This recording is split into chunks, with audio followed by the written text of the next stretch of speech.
I want to talk today about the book by Clayton Christensen, The Innovators Dilemma.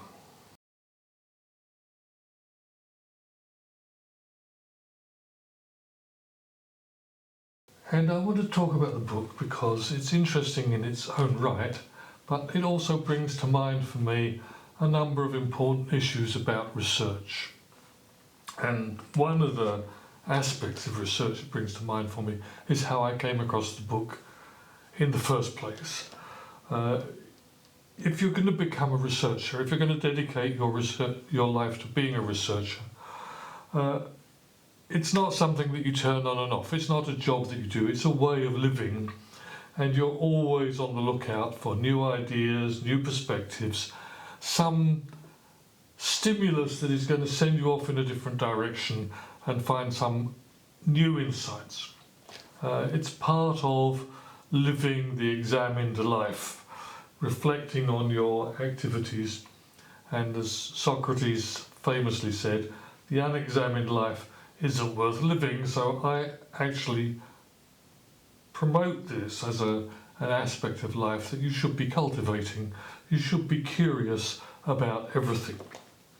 And some years ago I went out for a dinner with a niece of mine and her husband, and my wife with me, and we were talking, what have you done, what are you up to, just general chatter.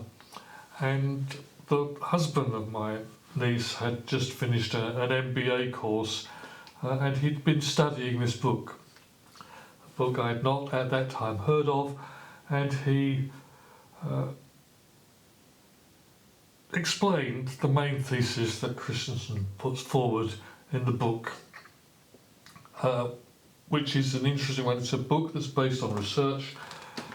Christensen had studied a number of industries, but particularly the focus was on the manufacturers of hard disk drives for computers.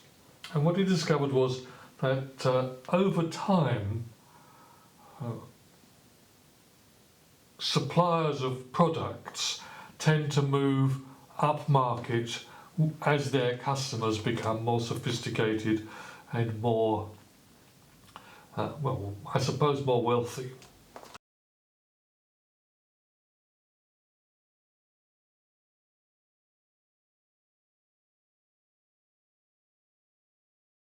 As time progresses, the company will produce things that are more expensive, higher quality. As I say, Christensen based this on research, but you don't need to think too hard about this. When mini cars, small cars, were first produced, they were a metal box with a wheel at each corner and a lawnmower engine, and they sold at the absolute rock bottom price. The British Leyland Mini, the Austin Mini, or the Fiat 500 was simply a way of getting from A to B without any great luxury, not necessarily even a heater or windows that shut properly, all sorts of little foibles that those cars that we grew up and loved in the 1970s had. But as the people who owned those cars grew older and wealthier, they wanted more powerful engines, they wanted heaters, they wanted things that luxuries like doors that shut and all those little things. And so the mini cars gradually got more expensive, more luxurious, until today the cars that revel in the name of the Fiat 500 or the Mini bear no relationship to the original cars. The company has followed the customers upmarket. And what happens is that they leave a space here for new companies to come in to find a niche market and undercut their activity and their customer loyalty. And it's happened, as Christensen documents very accurately, in the computer business. The companies that made hard drives went upmarket, followed their customers upmarket, and left a space, a niche underneath where they were selling, under their selling point, where competitors could come in, produce a good that was not initially marketable in the mass market, but with production went better quality and went upmarket. And if you think about this,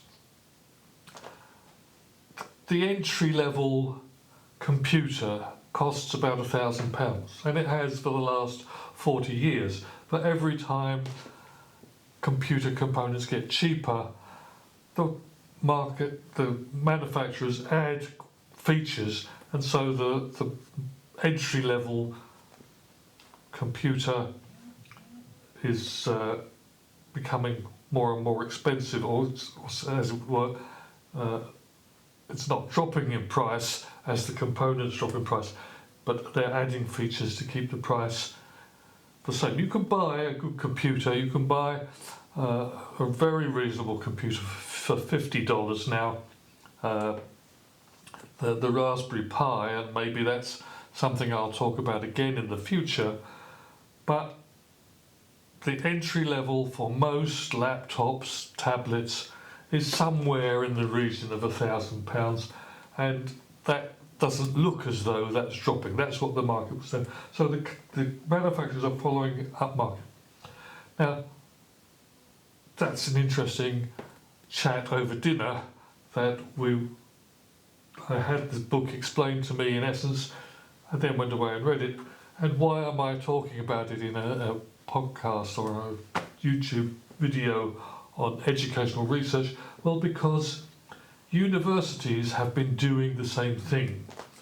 As we got customers in, I don't like to call students customers, but we attracted a particular kind of person. We knew they wanted a bachelor's degree. And when they got the bachelor's degree, we wanted to follow them. They are the sort of person, once they graduated, they're the sort of person who would want to follow on to a master's degree. So we orientated more of our activities towards research, towards master's degrees, and after people have got master's degrees, of course they're going to want a doctorate. And so universities, particularly the universities with the high status, are moving towards catering to that more sophisticated market. I think you probably like to think of yourselves as more sophisticated. They're becoming focused. They'll have graduate schools, they'll have doctoral programs that are in special facilities so that they can attract people. And we know those people, we know what they like, we know who they are, but they leave a gap under here. Leave a gap in quality. What is going to happen? What's the next disruptive technology that's going to happen? And it may well be the internet.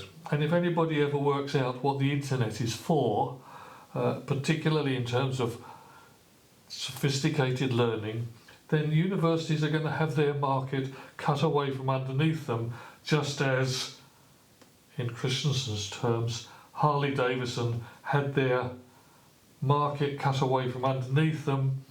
That Honda originally tried to sell their top of the line motorcycles in the United States and got nowhere.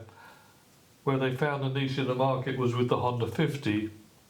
And when people had the Honda 50, they wanted a Honda 125, a Honda 250, and gradually Honda took away the market from underneath Harley Davidson. These examples are in the book. It happens again and again. What's going to happen to universities if anybody ever works out exactly what's the internet is capable of in terms of providing access to good information, and not just data, not just information, but I like to think videos like this one can give you a perspective of how to become your own critical thinker. And that's, at that point, what have the universities got to sell? Well, they've got to sell a piece of paper. They've got to say they have a certificate. And the problem we've got is not everybody needs the certificates. If we're indulging in ourselves for purely hobby reasons, if I want to do educational research as a hobby rather than showing an employer that I can do it, then I don't need the piece of paper. So I wanted to say several things to you about this then. I wanted to say, wherever you are, look out for those ideas that you can turn to advantage in your own intellectual development. I also want to say we need to think carefully, and I'm probably going to have to come back to this on another occasion, to think about what it is that education provides. What is it that people want to get out of it? Is it just a piece of paper, or is it some other kinds of skills? And that speaks to the whole nature of knowledge and education as a public good. And that's something I would definitely come back to. But also, it's about clarifying your ideas. This idea that occurred to me originally, was put to me originally at a social event, at a dinner that was nothing to do with work, eventually turned into a paper with colleagues about exactly this. Was the blended learning, was online tutors going to replace the university? Well, at the moment it looks as though not. At the moment it looks as though online tutors are organising their business around the university. So the online tutors are making their business model supplying support for students who are not fully catered for by the universities that are trying to move up market.